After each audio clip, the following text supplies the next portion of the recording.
एक बिहारी सब पे भारी, ये कहावत तो आपने पचासों जगह पे सुन रखी है, देख रखी है, लेकिन आज जैसे मैथ्स में होता है ना, x is equal to y साबित करना है।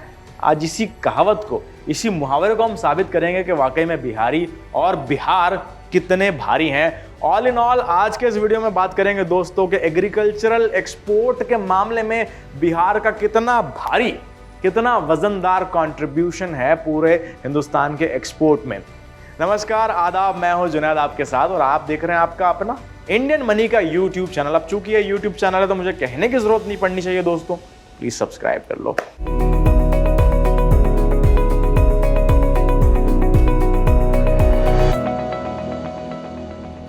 हर बार हम आते हैं कुछ नई इंफॉर्मेशन के साथ में, आपके साथ में अच्छी अच्छी बातों को साझा करते हैं जिससे आपके ज्ञान में भी वृद्धि होती है।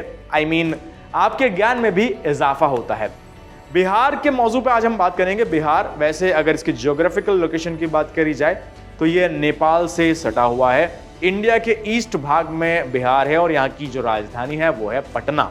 अब मैं सच में बहुत सारी चीज़ों को देख करके हैरान रह गया कि एग्रीकल्चर एक्सपोर्ट्स के मामले में बिहार ने जो लीप मारी है, जो जंप मारी है, जो तरक्की की है ना, वो बहुत ही अमेजिंग है, देखने लायक है। शुरुआत करते हैं इस वीडियो की, कुछ परसेंटेज में बात करेंगे, कुछ डेटा पे, कुछ फैक्ट्स पे बात करेंगे, कुछ इंटरेस्टिंग बातें करेंगे। और अगर आप भी एग्रीकल्चर करने का अगर आपका अब तक नहीं मन था तो उम्मीद है इस डेटा को शेयर करने के बाद में, सुनने समझने के बाद में आपका मन कर जाएगा कि भाई हमें भी नए तरीके से फार्मिंग करनी चाहिए। अगर ओवरऑल एक्सपोर्ट की बात की जाए तो यहां से सबसे ज्यादा मेजरली नंबर 1 पे है राइस। यहां पे नॉन बासमती जो राइस है वो जो ओवरऑल एक्सपोर्ट होता है उसके अंदर बिहार का कंट्रीब्यूशन जो है निर्यात में वो 32% का है। 32% का कंट्रीब्यूशन इसका होता है।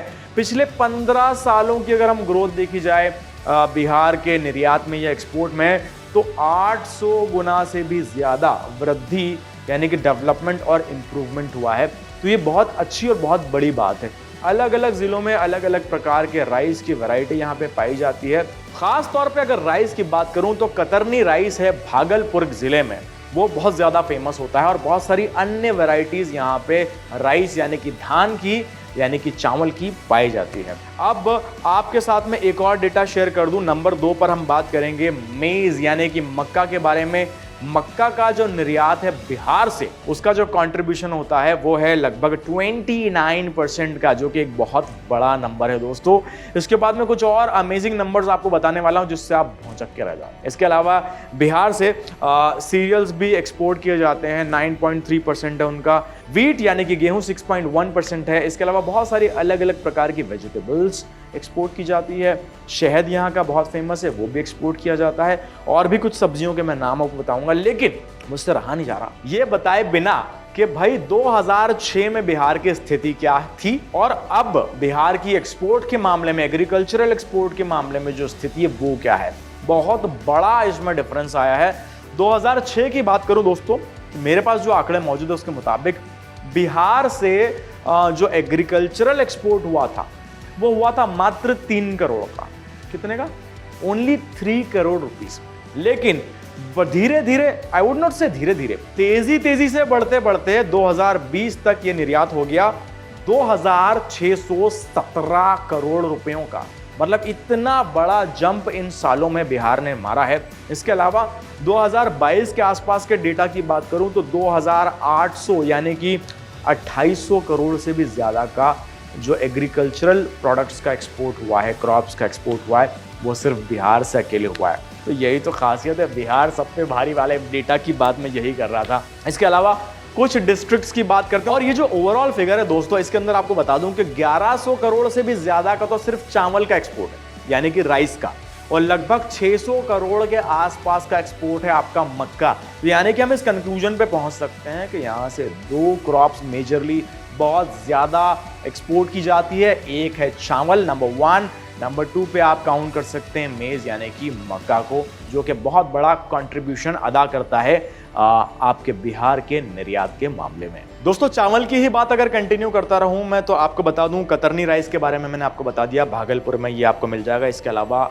दोस्तों गोविंद भोग करके भी एक राइस की वैरायटी होती है जो बिहार से अच्छी मात्रा में एक्सपोर्ट किया जाता है। इसके अलावा औरंगाबाद है, घोषपुर है, अलग अलग डिस्ट्रिक्ट में चावल की यानी कि धान की खेती यहाँ पे की जाती है और धान सबसे ज़्यादा फेमस, सबसे ज़्यादा भारी प्रोडक्शन यहाँ पे धान का किया जाता है। इसके अलावा और भी बहुत सारी चीजें दोस्तों, जरदालू करके मैंगो यहाँ का बहुत ज्यादा फेमस है जिसको एक्सपोर्ट किया जाता है, जो कि भागलपुर में आपको मिल जाएगा। वहां पे इसका अच्छा खासा प्रोडक्शन होता है। इसके अलावा यहाँ की जो भिंडी है वो भी बड़ी फेमस है। शाही लीची होती है जो कि आपको मुजफ्फरपुर, जी हाँ, मुजफ्फरपुर के आसपास के इलाकों में और मुजफ्फरपुर में ख़ास तौर पे शाही लीची का प्रोडक्शन, उसकी खेती बहुत ज़्यादा होती है, तो वहाँ से ये एक्सपोर्ट की जाती है। इसके अलावा बात करेंगे दोस्तों मखाने के बारे में। मखाना भी यहाँ से बहुत ज़्यादा एक्सपोर्ट किया जाता है और दरभंगा जो ज़िला है वहाँ पे मखाने की प्रोडक्शन, मखाने का खेती बहुत ज़्यादा की जाती है। और मखाने पूरे इंडिया में हर जगह पे, हर घर में पाए जाते हैं, तो वहाँ कहीं ना कहीं बिहार का कंट्रीब्यूशन इसमें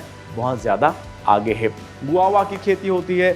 इसके अलावा जैगरी यानी कि गुड़ की अगर मैं बात करूं तो गुड़ की खेती दोस्तों गोपालगंज एक जगह है बिहार में आपके, वहाँ पे जैगरी यानी कि गुड़ की बहुत अच्छी पैदावार होती है। गन्ने की पैदावार बहुत अच्छी होती है और गन्ना भी यहाँ से बहुत ज़्यादा मात्रा में निर्यात भी किया जाता है और अलग स्टेट्स में भी भेजा जाता है।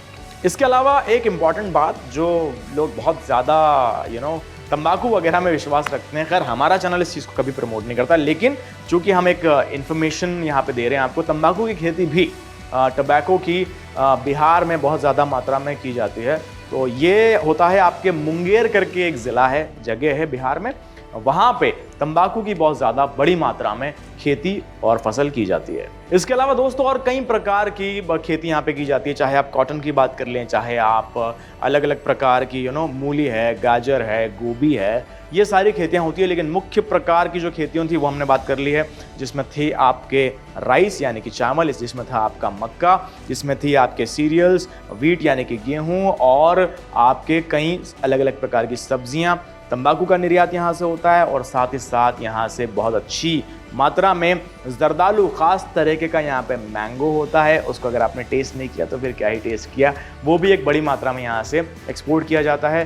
साथ ही साथ क्या कहते हैं मखाना भी एक बड़ी मात्रा में यहाँ से प्रोड्यूस किया जाता है। इसके अलावा गुड़ वगैरह बहुत सारी चीज़ें हमने डिस्कस करी। तो यदि हमारा ये वीडियोस बनाने का मकसद ये होता है कि हम हर एक अलग अलग राज्य की खासियत आपको बता सकें, उनमें क्या खेती हो रही है, उनका एक्सपोर्ट में क्या कंट्रीब्यूशन है और क्या उसमें ओवरऑल ग्रोथ है, क्योंकि सरकार द्वारा भी हर एक राज्य के लिहाज से अलग अलग चीज़ों की खेती पे बहुत सारी सब्सिडीज़ मौजूद होती है।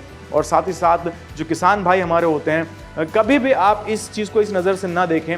फ्रीडम ऐप का भी यही मानना है और इस बात में बहुत स्ट्रांग बिलीफ है कि कभी भी एग्रीकल्चर को आप नीची नज़र से ना देखें। मतलब एग्रीकल्चर में अमूमन एक जो पिक्चर आज तक के दिखाई गई थी एग्रीकल्चर की कि अमूमन किसान परेशान होता है बेचारा, फसल नहीं हो रही है, भाव नहीं मिल रहा है, नहीं। लेकिन अब धीरे धीरे पिक्चर चेंज हो रही है और नई टेक्नोलॉजी के साथ में अगर आप फार्मिंग करना चाहते हैं तो डेफिनेटली 1 एकड़ से भी यदि आप खेती करेंगे दोस्तों, 2 एकड़ की आपके पास में ज़मीन है, सिर्फ 1 बीघा ही ज़मीन है, 2 बीघा ही ज़मीन है, आपके पास बहुत ज़्यादा ज़मीन नहीं है, लेकिन फिर भी आप ज़्यादा पैदावार चाहते हैं, अच्छी पैदावार चाहते हैं, तो थोड़ी सी उसमें आपको मिलानी होगी साइंस, थोड़ी सी टेक्नोलॉजी, थोड़ा सा नया आप उसके अंदर जो है कि साइंस और आज के ज़माने की विधि को ऐड जब कर देंगे ना, तो फिर आप 1 एकड़ से भी बहुत अच्छी खेती कर सकते हैं, जिसके अंदर आप चाहे एक्वापॉनिक्स वाली तकनीक की बात कर लें, चाहे बायोफ्लॉक तरीके से आप मछली पालन की बात कर लें,